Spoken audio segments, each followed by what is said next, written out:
ஒரு குணத்துல ஒரு குணநலன்ல மகரத்துக்கு ஒரு மாற்றம் வரப்போகுது. இந்த குரு பயிற்சிக்கு பின்னாடி அப்டின்னா, மூட் ஸ்விங்ஸ் நெறைய வரும் சார். இவங்க எப்பவுமே கொஞ்சம் ஸ்டேபிளான மைண்ட் செட் உள்ள ஆட்கள் தான்.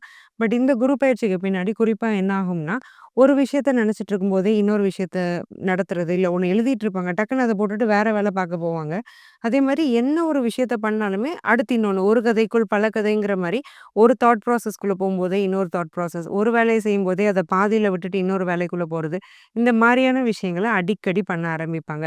அதே மாரி தான் ஸ்ட்ரெஸ்ஸா இருக்கிறோம் அப்படிங்கிறதையும் கொஞ்சம் அடிக்கடி வெளியில காட்டி ஃபேமிலி மெம்பர்ஸையும் கொஞ்சம் டிஸ்டர்ப் பண்றதுக்கான ஒரு வாய்ப்பு இருக்கு.